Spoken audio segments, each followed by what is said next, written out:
من الشيطان الرجيم.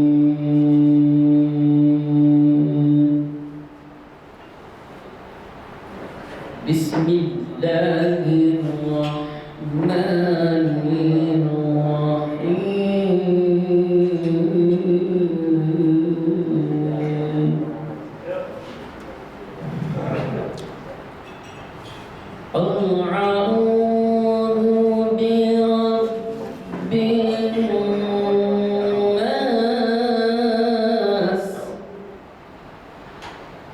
ملك الناس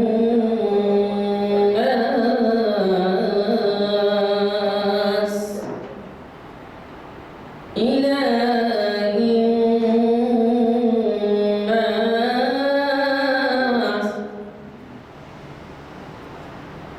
بسم الله الرحمن الرحيم. قل أعوذ برب الناس ملك الناس إله الناس من شر الوسواس الخناس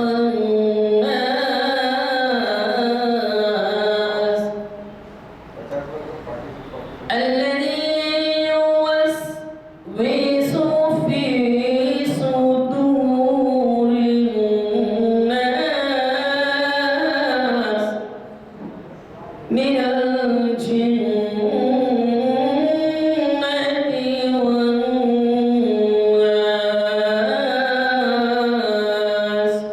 صدق الله العظيم. أعوذ بالله من الشيطان الرجيم. بسم الله الرحمن الرحيم. ومن عاقبة به أو عاقبة به ثم عليه بليس أنه الله إن الله أكبر غفور. صدق الله العظيم. الكرام، ویسے قرآن کی دوسری آیتوں میں یہ بات بتائی گئی جہاں تک معاف کر دیں بہتر ہے، لیکن اگر بدلہ لینا ہو تو اسی حد تک لیجئے جتنا کہ آپ کو تکلیف پہنچی ہے، جتنی آپ کو سزا ملی ہے، اسی حد تک جو ہے اس ظلم کا بدلہ لینی چاہیے۔ اس آیت کے اندر بھی اللہ تعالیٰ وہی فرماتے ہیں کہ من عاقبہ جس پر زیادتی ہوتی ہے، بے مثلی عواقب اتنا ہی جتنی اس کو تکلیف پہنچتی ہے اس کا بدلہ لیا جائے، کیونکہ اللہ تعالیٰ پھر بعد میں فرماتے ہیں کہ جب بدلہ لے لیا جاتا ہے تو پھر دونوں ظالم اور مظلوم برابر ہو جاتے ہیں، اور اس کے بعد بھی اگرچہ کوئی ظالم زیادتی کرتا ہے تو اللہ تعالیٰ فرماتے ہیں لَيَنْصُرَنَّهُ اللہ ان کی مدد کرتا ہے، اور اللہ تعالیٰ بڑے بخشنے والے اور بڑے رحم دل ہیں۔ آج کی محفل کے بارے میں الحمدللہ آج شریعت انفارمیشن سروس کی 880ویں نشست ہے جو جامعہ مسجد عالیہ، جی ہاں 880ویں نشست ہے جو جامعہ مسجد عالیہ گن فاؤنڈری کے کانفرنس ہال میں بعد نماز عصر منعقد ہو رہی ہے، اور آج 26 دسمبر 2022 ہے، اور مخاطب کرنے والے ہیں آل انڈیا مجلس تعمیر ملت کے صدر جناب محمد ضیاء الدین نیّر صاحب۔ آپ کا عنوان ہے مقامات اسلام میں مقدسات کا احترام، اسلام میں مقدسات کا احترام۔ میں گزارش کرتا ہوں جناب نیّر صاحب سے کہ وہ ہمیں مخاطب فرمائیں۔ بسم اللہ الرحمن الرحیم، نحمدہ و نصلی علی رسولہ الکریم، اما بعد۔ محترم غلام یزدانی صاحب سینئر ایڈوکیٹ اور ہمارے بزرگ دوست نوجوان ساتھیوں، السلام علیکم ورحمۃ اللہ وبرکاتہ۔ آج کا عنوان جو دیا گیا ہے، اسلام میں مقدسات کا احترام۔ مقدسات سے مراد یہاں پر صرف اسلام کی عمارتیں نہیں بلکہ شخصیتیں بھی اس میں شمار کی جاتی ہیں، اور جتنا ہم کائنات پر غور کرتے ہیں، ایک کائنات کیسے وجود میں آئی، یہ انی جاعل فی الارض خلیفہ، کہ میں اپنے خلیفہ کو پیدا کر رہا ہوں۔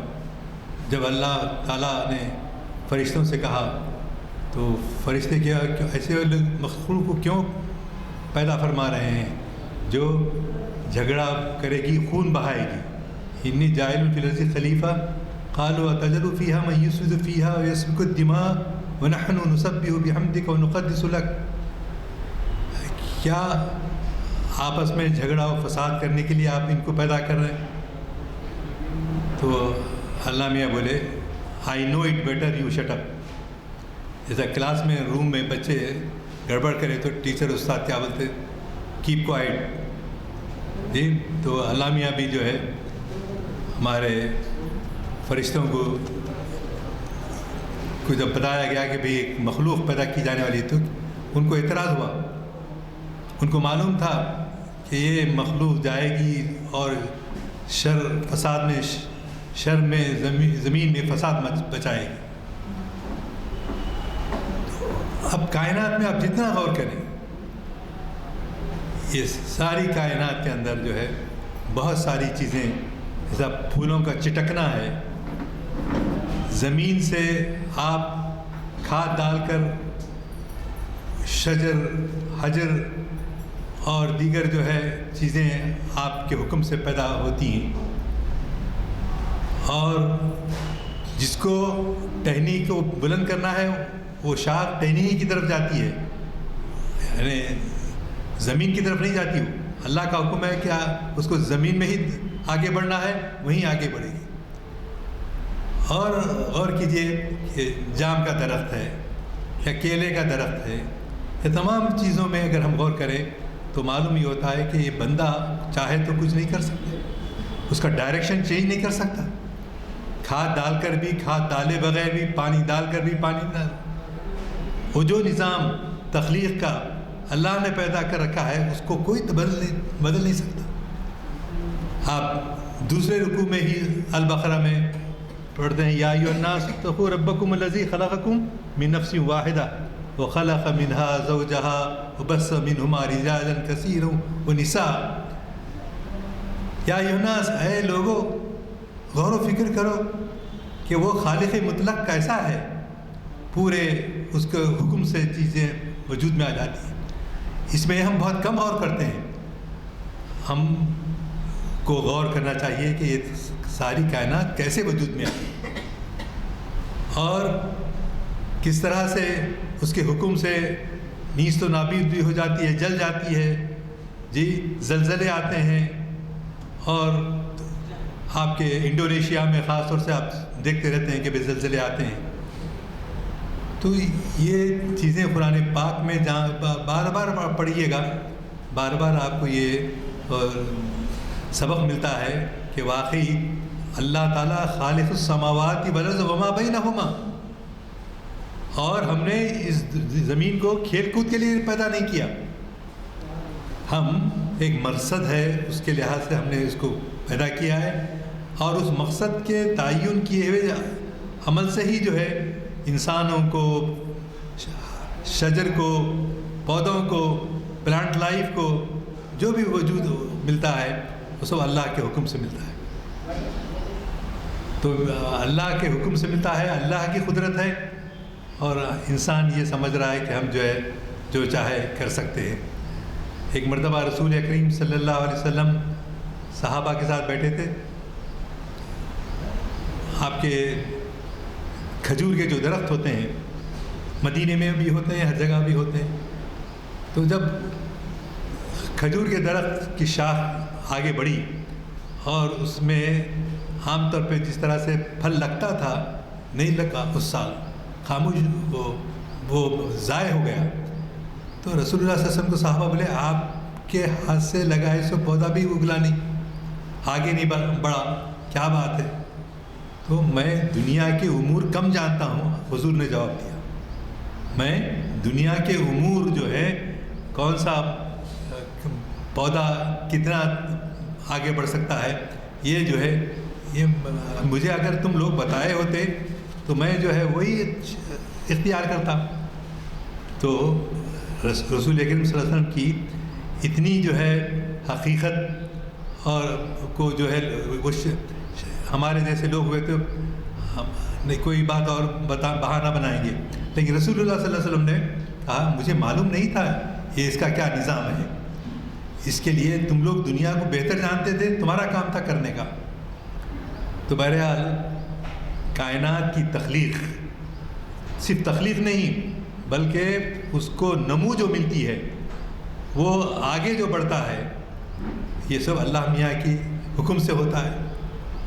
پپیتا کا درخت ہے، ایک سنگل لگتا ہے، دو لگتے ہیں جی، کھجور کے درخت ہیں کچھ الگ ہیں، اور مختلف نباتات، پلانٹ لائف، باٹنی کے جو ایکسپرٹس اور اسی طرح حیوانات کے بارے میں جاننے والے زولوجسٹ اور جیالوجی کے پڑھنے والے۔ میں ایک دفعہ ہمارے جدے سے مدینہ منورہ جا رہا تھا، تو آپ میں سے بیشتر گئے ہوں گے کہ دونوں طرف سے جو ہے پہاڑی سلسلے ہیں، خصوصاً غزوہ بدر جہاں ہوا، بدر سے لے کر جو ہے وہاں تک کافی دور تک مدینے تک جو ہے وہ ہے ماؤنٹینس ہیں، چھوٹے چھوٹے ماؤنٹینس ہیں۔ تو میں نے ہمارے اوصاف احمد جو جیالوجی کے ایکسپرٹ ہیں اور آج کل دلی میں جو ہے وہ وزارت خارجہ میں برسر خدمت ہیں، تو انہوں نے ان سے میں نے سوال کیا کہ یہ جو سلسلے ہیں اس کے اوپر جو ہے ایک لمبی جو ہے جیسا پانی وہ پہنچانے کے لیے ہم ڈالتے ہیں اس طرح سے ایک لمبی جو ہے لائن ہے، میلوں چلی جا رہی ہے، اور اس میں یہ بھی کہا گیا ہے، ایکسپرٹ کہتے ہیں کہ وہاں پر کافی معدنیات ہیں، ابھی تو صرف سونے کی طرف رجحان ہے، دوسری دیگر معدنیات بھی اس خطے میں پائی جاتی ہیں، یہ ان کی تحقیق تھی۔ تو اس طرح سے کائنات کی جو کچھ اللہ نے حکم دیا ہے اس لحاظ سے وہ پیدا ہوتے ہیں اور آگے بڑھتے ہیں۔ اسی طرح ایک جگہ حدیث میں آیا ہے وَلَا تَقُولُوا حَقَّ تُقَاتِهِ وَلَا تَمُوتُنَّ إِلَّا وَأَنْتُمْ مُسْلِمُونَ، نہیں یہ آیت نہیں، دوسری آیت ہے کہ اللہ جو ہے بندے سے کام لیتا ہے جس کا لینے کا اس کو ارادہ ہوتا ہے۔ اس کے بارے میں مثال ہم دے سکتے ہیں کہ کئی میلوں تک جو سلسلے چلتے ہیں معدنیات کے، اس میں اللہ نے ذخائر بن کے رکھے ہیں ہم کو۔ ہم لوگ مسلمان خاص طور سے دنیاوی تعلیم بھی حاصل کرتے ہیں تو جیولوجی کے بارے میں نہیں جانتے، اور اسی طرح باٹنی ہے اور دیگر ہے۔ ربنا ما خلقت ھذا باطلا، اے ہمارے رب تو نے یہ سب چیزیں بیکار نہیں پیدا کی، ایک مقصد ہے، مقصد سے پیدا کی۔ یہ اور ایک جگہ قرآن میں آیا لاعبین کا لفظ استعمال کیا کہ آپس میں کھیل کود کے لیے نہیں بنایا گیا ہے۔ تو مقدسات کے اندر یہی بات سامنے آتی ہے، یہ ساری کائنات کو اللہ کے حکم سے پیدا کیا جا رہا ہے، اور اللہ کے حکم سے ہی وہ ڈسٹرکشن بھی عمل میں آئے گا۔ تو ہمارا یہ کام ہے کہ ہم تحقیق میں جائیں۔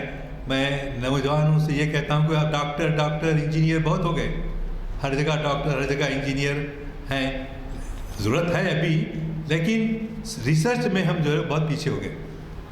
تحقیق میں کہ اور یورپ جو ہے کیا کیا، مسلمان جہاں رک گئے وہاں سے آگے یورپ بڑھ گیا. ورنہ آج آپ جائیے ان کی برتری کیوں ہے؟ کس کی؟ آپ کے یورپ والوں کی، امریکہ والوں کی، چائنا کی برتری کس لیے ہے؟ اس لیے ہے کہ وہ تحقیقات میں بھی دلچسپی لیتے ہیں. ہم تحقیقات کی طرف نہیں جاتے، ہم صرف یہ دیکھ رہے ہیں کہ مال جہاں بنتا ہے وہاں جانا ہے. مقصد کیا ہو گیا؟ صرف مال پیدا کرنا. بولیں گے مال کی ضرورت نہیں ہوتی کیا صاحب؟ مال کی ضرورت ہوتی، لیکن ایک لمٹ ہونا اس کے لیے. ایسا نہیں کہ آپ صرف دنیا کی کمانے میں چکر میں، اور وہ بھی پیسہ بے مقصد پیدا کرنے کے لیے لگے ہوئے.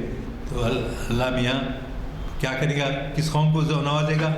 اس قوم کو نوازے گا جو تحقیق کا کام کرتی ہے، جو واقعی جہاں ترک آئے ہندوستان میں اور واپس ان کو بھیجنے کے لیے یہاں کے ہندو اور مسلمان کوشش کیے، اور اس میں کسی حد تک انیشیٹو لینے میں مسلمانوں کا ہاتھ رہا، لیکن بعد میں آپ دیکھیے کہ آلات حربی ہوں، جنگی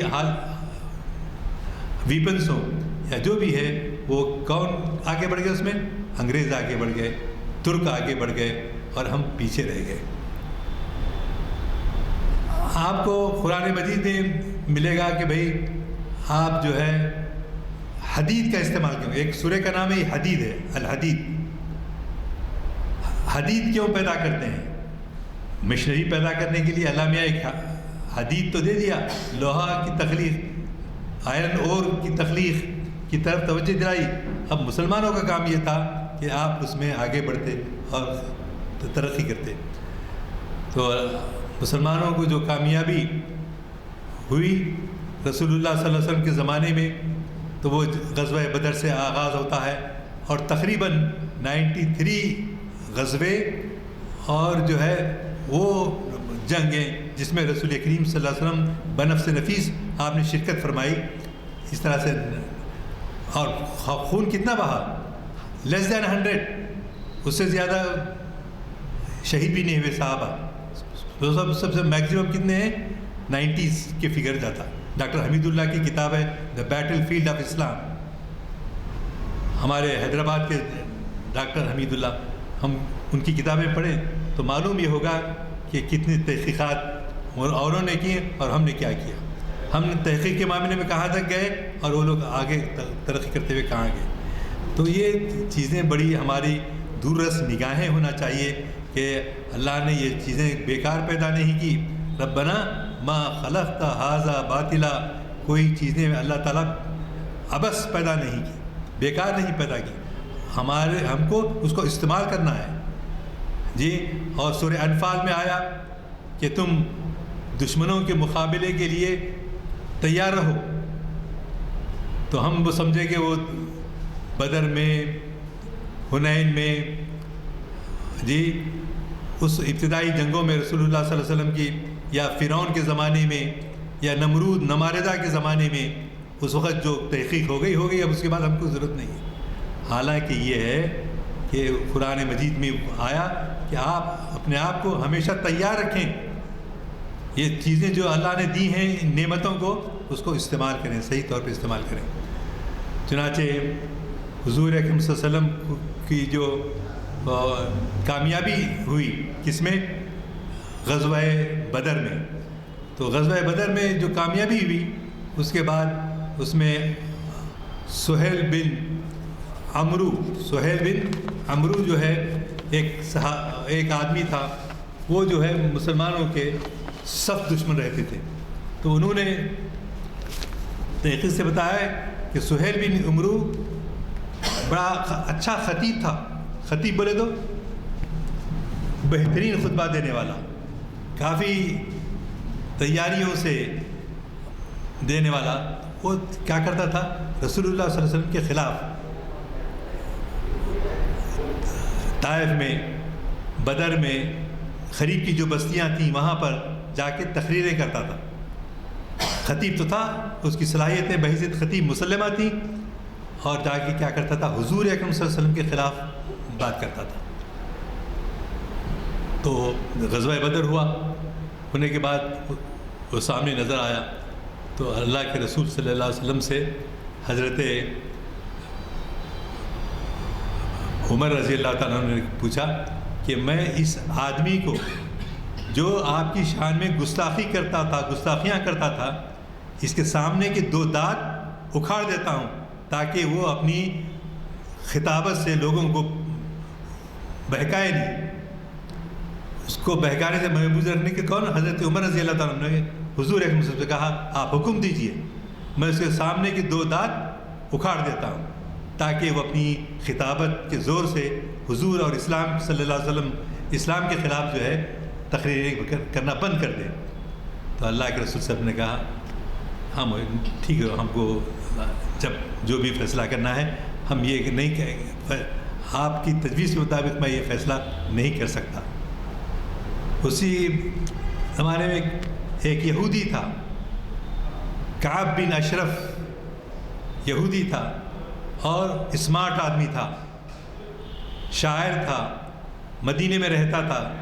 جب اس کو یہ معلوم ہوا کہ مدینے میں بدر کے میدان میں حضور اکرم صلی اللہ علیہ وسلم کو کامیابی حاصل ہو گئی ہے تو یہ مایوس ہو کر نکلا، وہاں سے نکل کے مکہ گیا اور جا کے وہاں پر بہت سارے لوگوں کو بہکانے کی کوشش کیا، شعر و شاعری کرتا تھا، امہات المومنین رضوان اللہ تعالیٰ علیہم اجمعین کے خلاف بھی جو ہے گستاخیاں کرتا تھا۔ تو گستاخیاں اتنی بڑھ گئیں کہ حضور اکرم صلی اللہ علیہ وسلم کو بھی سخت تکلیف ہونے لگی کہ یہ شخص جو ہے ضرورت سے زیادہ آگے بڑھ رہا ہے۔ وہی رسول جو عمر بن سہل کو معاف کرنے کے لیے آئے تھے، معاف کیا تھا، جس کو آپ نے کعب بن اشرف کے بارے میں اپنے صحابہ سے کہا کوئی اس کو سیدھا کر سکتے ہیں، مطلب اشارہ تھا کہ اس کے خلاف اس کو مار سکتے ہیں، مارتے ہیں۔ تو حضور کا اشارہ تو فوری چند لوگ اس کا قتل کر دیے، کعب بن اشرف کا۔ اب آپ 2 چیزیں دیکھیے، ایک واقعہ میں پہلے بیان کیا عمرو بن سہیل کا، اور یہ دوسرا کعب بن اشرف کا۔ سہیل بن عمرو کو آپ جو ہے معاف کر دیتے ہیں، سہیل بن عمرو کو، اور جبکہ کعب بن اشرف کو جو ہے سزا دلوا کے اللہ کا شکر ادا کرتے ہیں کہ اس نے جو تنقید کرتا تھا، جو لوگوں میں جا کے بہکاتا تھا حضور اکرم صلی اللہ علیہ وسلم کے بارے میں، اس کے خاتمے پر آپ نے اللہ کا شکر ادا کیا۔ تو اسی طرح حضرت ابو ہریرہ رضی اللہ تعالیٰ عنہ کی والدہ جو ہے اسلام قبول نہیں کیے تھے۔ آپ دیکھتے ہیں نا کتنی حدیث کی روایتیں ہیں، حضرت ابو ہریرہ رضی اللہ تعالیٰ عنہ ان کی والدہ اسلام نہیں لائے تھے۔ حضرت ابو ہریرہ آ کے حضور سے کہنے کہ میری امی، میری ماں آپ کی شان میں گستاخیاں کرتی ہیں، برا بھلا کہتی ہیں، جو ہم کو برداشت نہیں ہوتا۔ تو آپ نے کہا صبر کرو اور ہاتھ اٹھا کے ان کے لیے اسلام کی دعا، اسلام سے مشرف ہونے کے لیے دعا۔ تو آپ دیکھیے 3 صحابہ کے خلاف ایکشن جو ہے مختلف انداز سے لیا گیا۔ کعب بن اشرف کو قتل کر دیا گیا، اور ابو ہریرہ رضی اللہ تعالیٰ عنہ کی والدہ کے لیے دعا کی گئی اسلام کے لیے، ایمان کے لیے۔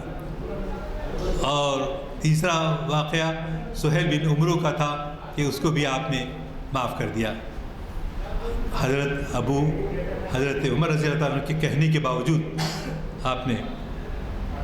اور جب کعب بن اشرف کو قتل کیا جا رہا تھا تو اس قتل کرنے والے لوگوں میں حارث بن اوس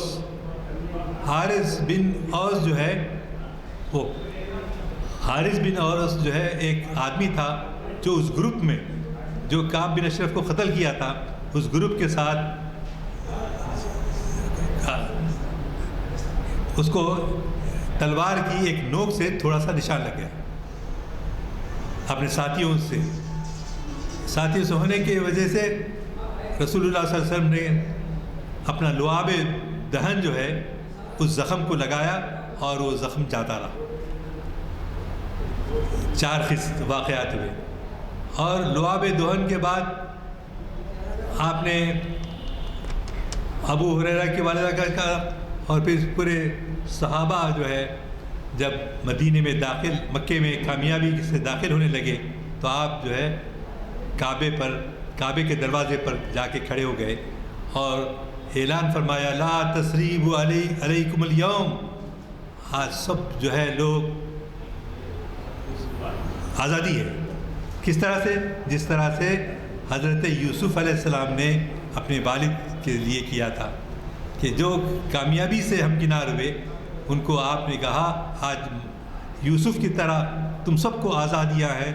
لا تثریب علیکم اليوم، تم سے کوئی بدلہ نہیں لیا جائے گا. تو اس کے بعد پھر جو ہے ہوا یہ کہ حضور اکرم صلی اللہ علیہ وسلم دروازے پہ کھڑے ہو کر، اور آپ یہ سن چکے ہیں پہلے کہ آپ اونٹ کی پیٹھ پر بالکل چپک کر سو جاتے تھے، لیٹ کے مکے میں داخل ہوئے. کیوں؟ کہ انکسار، طبیعت کے اندر انکسار، اتنا فاتحانہ شان سے داخل ہو رہے ہیں بلکہ نہیں تھا، بلکہ بہت ہی عزت و انکساری کے ساتھ اللہ کے حضور سے جو ہے آپ مکے میں.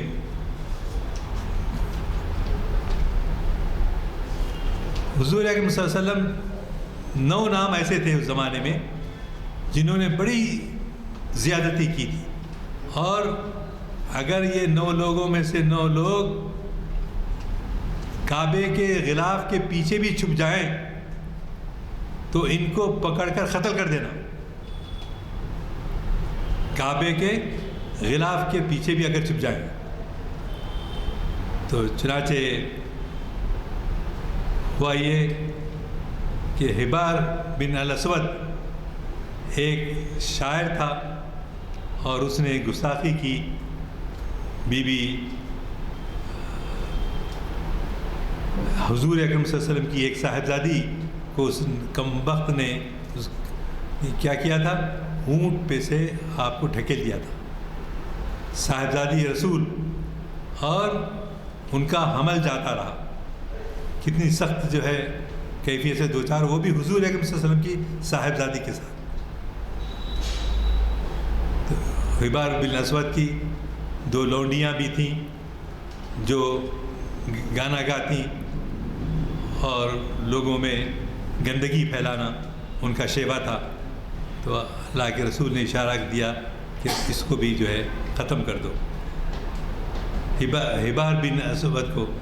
اسی طرح اکرمہ جو صحابی رسول بنے بعد میں، ان کی حدیثیں بھی روایت کی ہوئی ملتی ہیں. تو انہوں نے اکرمہ بن ابو جہل کو وہاں سے وہ ڈر کے کہ حضور اکرم صلی اللہ علیہ وسلم کہیں انتقام نہ لیں، تو ڈر کے وہ یمن کی طرف بھاگا.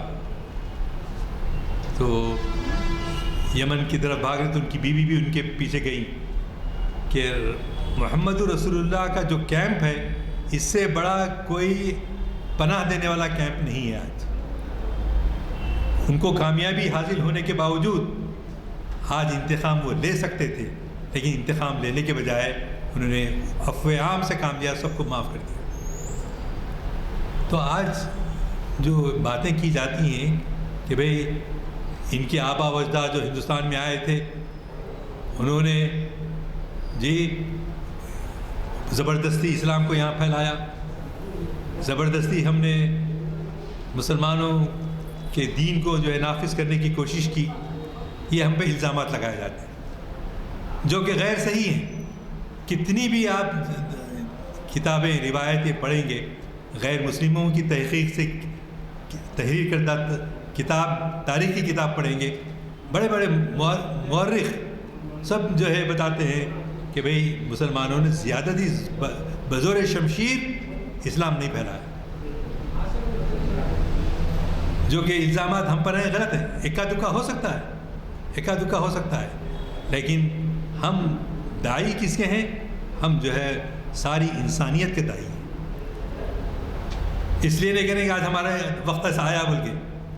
ہم اس کے بغیر پورے ثبوت کے ساتھ ہم یہ بتانا چاہیں گے کہ ہم جو ہے آپ کو بھی دوزخ سے نکال کر دوزخ کے راستے میں جانے کے بجائے ہم جنت کی طرف راستہ لے جانا چاہتے ہیں پورے محبت کے ساتھ. اور ہم سب کو چاہیے انتہائی محبت کے ساتھ ان کے سامنے دین اسلام کو پیش کریں، دین اسلام کو پیش کریں، اور گفتگو میں، آداب میں ایسے اخلاق کے ساتھ، ایسی مروت، اور نہ صرف وہ بلکہ ان کی واقعی مستقبل میں ان کی اچھی زندگی، ہمیشہ کی زندگی اچھی زندگی ہو رہی ہے، یہ سمجھانے کی ضرورت ہے. ہمارے پاس ایک غلط فہمی یہ پائی جاتی ہے کہ دین کی ترویج کا کام، دین کی اشاعت کا کام صرف علماء کرنا چاہیے. ایسا نہیں ہے، بلکہ علماء کے ساتھ ساتھ ہم میں سے ہر ایک کی یہ ذمہ داری ہے کہ اللہ کے دین کو ہم عوام الناس کے سامنے پیش کریں. ہم ویسے ہی مخلص ہونا ان کے ساتھ کہ جس طرح سے ہم اپنے بھائیوں مسلمانوں کے لیے ہوتے ہیں. تو یہ خاص طور سے ان لوگوں کے لیے جو تبلیغ کا کام کرنا چاہتے ہیں، جو اشاعت اسلام کا کام کرنا چاہتے ہیں، طبیعت میں، مزاج میں نرمی ہونا چاہیے. کلیم الدین صاحب کی بڑی شہرت ہے، ہزاروں لوگوں کو انہوں نے مسلمان بنایا، مسلط و اسلام کیا، اور الحمدللہ ہمارے پاس بھی جاری ہے اور خاموشی سے جاری ہے، اور کوئی شور شرابہ نہیں. ایوریج ہر مہینے میں تقریباً 90 سے لے کے 100 آدمی ہوتے ہیں. تو برادران عزیز، ہم میں سے ہر ایک کی ذمہ داری ہے کہ اللہ کے دین کو پیش کرنے کے لیے کتنی مشکلوں سے اور کتنے حقیقتیں جو ہے ہمارے پاس کتابوں میں موجود ہیں، ہمارے بزرگوں کے رویے میں موجود ہیں. تو یہ وہ چیزیں ہیں جس کو ہم بھلا بیٹھے ہیں. خاص طور سے جو اسلام قبول کرنے کے بعد وہ اپنا گھر چھوڑ کر آتے ہیں، اپنے خاندان کو چھوڑ کر آتے ہیں، اپنے رشتہ داروں کو چھوڑ کر سب سے الگ ہو کر ایک نئے معاشرے کے اندر آتے ہیں.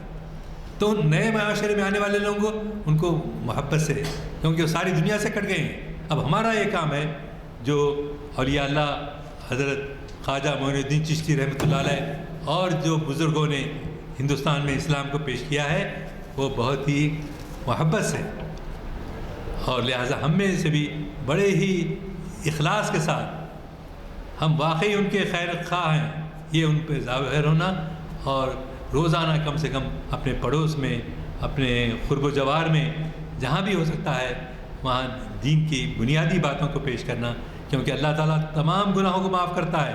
ان الشرک لظلم عظیم، لیکن شرک جو ہے وہ بڑا ظلم عظیم ہے جو ہم پر کرتے ہیں. ورنہ اب جو مندروں میں یا جہاں وہاں بھی جاتے ہیں، آپ بتائیے کیا ہمارے پاس حضرت ابراہیم علیہ السلام کی زندگی نہیں ہے کہ کس طرح سے وہ نمرود اور نماردہ کے ساتھ اور اپنے والد یا چچا کے ساتھ کس طرح سے پیش آئے، کس طرح سے پیش آئے. تو اور خود حضور اکرم صلی اللہ علیہ وسلم اپنے صحابہ کے ساتھ کس طرح سے پیش آتے تھے. یہ تاریخ جو ہے ہم کو پڑھنی بھی چاہیے، اور ہمارے کو اپنے رویے میں بنیادی طور پہ تبدیلی لانا چاہیے کہ ہم جو ہے لوگوں میں اسلام کو پھیلائیں. اور اس سے بڑھ کر میں سمجھتا ہوں اور کوئی دنیا میں انعام نہیں ہے کہ اللہ تعالیٰ ہم کو دے. اللہ تعالیٰ یقیناً ہمارے ہر حرکتوں کو، ہماری ہر کہ صبح سے شام تک یہ بندہ میرا کیسا وقت گزارتا ہے، کس طرح سے فکر مند رہتا ہے. صرف دولت کمانے کے لیے ہی فکر مند نہیں رہتا، بلکہ دین کو اغیار تک پھیلانے کے لیے بھی رہتا ہے. ربنا تقبل منا انک انت السمیع العلیم وتب علینا انک انت التواب الرحیم. اللہ تعالی ہماری کوششوں کو قبول فرمائے. ربنا تقبل منا انک انت. السلام علیکم حضرات. اعلان سے پہلے ایک چیز پوچھنا چاہوں گا. یہ جو آپ کو ابھی پرچے دیے گئے ہاتھ میں آپ کے ہیں، یہ گلشن خلیل سے کتنے لوگ واقف ہیں؟ گلشن جو نہیں واقف ہیں وہ ہاتھ اٹھائیں. گلشن خلیل سے کون واقف نہیں ہے؟ بہرحال کچھ لوگ تو ہیں جو واقف نہیں ہیں. دیکھیے یہ بہت ہی اہم مرکز ہے اسلامی تعلیمات کے لیے، اور یہاں بڑے بڑے مقررین ملک کے اور بیرون ملک کے شہر کے مخاطب کر چکے ہیں. آپ کے ہاتھ میں جو ابھی پیمفلٹ دیا گیا ہے اس میں ایک توسیعی لیکچر کا ذکر ہے، یکساں سول کوڈ کے حقائق. اب یکساں سول کوڈ ہے کیا؟ سنتے تو آ رہے ہیں، وہاں ذرا چل کے معلوم تو کریے یکساں سول کوڈ کیا معنی ہے. یکساں سول کوڈ ہمارے لیے کیا اہم وہ رکھتا ہے، اس کے بارے میں آپ کو واقفیت رہنا ضروری ہے. تو یہ جو ہے 31 دسمبر کو 6 بجے شام گلشن خلیل ماں صاحب ٹینک روبرو گارڈن ٹاور حیدرآباد. میرا خیال ہے آپ اس میں شرکت فرمائیں. آپ کو تو پتہ ہے کہ ہمارے سامنے جو ابھی خطاب ہوا یہ صدر کل ہند مجلس تعمیر ملت بھی ہیں جناب محمد ضیاء الدین نیر صاحب. تو مجھے قوی توقع ہے کہ آپ حضرات کچھ وقت نکالیں گے اور اس میں شرکت فرمائیں گے. یہ ڈاکٹر یوسف حامدی کی طرف سے اپیل کی گئی ہے، لیکن یہ سمجھیے کہ اپیل یہ ہمارے سر سے بھی ہے. آپ کو ایک دفعہ تو جائیے، واقف ہوئیے کہ ہمارے مراکز کیا ہیں، کس طریقے سے اس میں کام ہو رہا ہے. لائبریری دیکھیے وہاں کے رجسٹر پڑھیے، جو بڑے بڑے مشائخین کے ہی نہیں بڑے بڑے رہنماؤں کے بھی اس میں اوپینین لکھے گئے ہیں. جب ملاحظہ کیے اس کے بعد اس کے بارے میں ان کا کیا کیا رائے رہی وہ بھی دیکھیے، واقف ہوئیے. مجھے قوی توقع ہے کہ آپ اس کی طرف توجہ فرمائیں گے. اب چونکہ اگلے آپ اعلان کیے نہیں، اگلے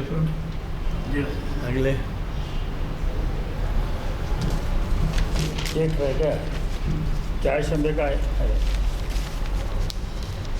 چہار شنبہ جو ہے آپ کے جانے پہچانے مقرر ہیں ایاز الشیخ، اور یہ بڑی تیاری سے آتے ہیں. میرا خیال ہے میرا ہمیشہ کی طرح جو شکوہ رہا ہے کہ نوجوان نہیں ہے، وہ شکوہ آج بھی قائم ہے. ایک نوجوان کو ساتھ لائے ہیں آپ تو بہت بڑا میں تو کہوں گا تبلیغ ہو جائے گی وہ، کیونکہ وہ نوجوان بھی آج کل جو ہے اتنے معلومات مذہب کے متعلق رکھتے نہیں اور مذہب کے احکامات کی پابندی نہیں کرتے. تو علامہ اقبال اور شرک مل گیا ہے نا آپ کو؟ ترک علامہ اقبال اور ترک یہ نہیں دیے سب کو؟ نہیں ہاتھ میں دیے، دے دی کہاں کسی کے ہاتھ میں نہیں دکھ رہے. پھر سے بول دیجیے علامہ اقبال اور ترک ہے. ترکی علامہ اقبال اور ترک. یہ جناب ایاز الشیخ آپ کو اس سے پہلے بھی مخاطب کر رہے ہیں اور یہ بڑی تیاری سے آتے ہیں اور بہت بڑے اسکالر ہیں. آپ کو خود اندازہ ہوا ہوگا، اگر نہیں ہوا ہے تو آپ جب آئیں گے تو آپ کو اندازہ ہوگا کہ وہ کتنی صلاحیتوں کے آدمی ہیں اور کیسے جو ہے ایک مشن کے طور پہ ان کی زندگی بنی ہوئی ہے. مجھے قوی توقع ہے کہ آپ اس میں محفل اقبال شناسی کی 1102 لیکچر نمبر ہے وہ محفل اقبال شناسی کا، اور وہ 4 شنبہ بعد اثر 18 سپٹمبر 22 عیسوی کو منعقد ہوگی. میں مقرر صاحب سے گزارش کرتا ہوں کہ دعا فرمائیں.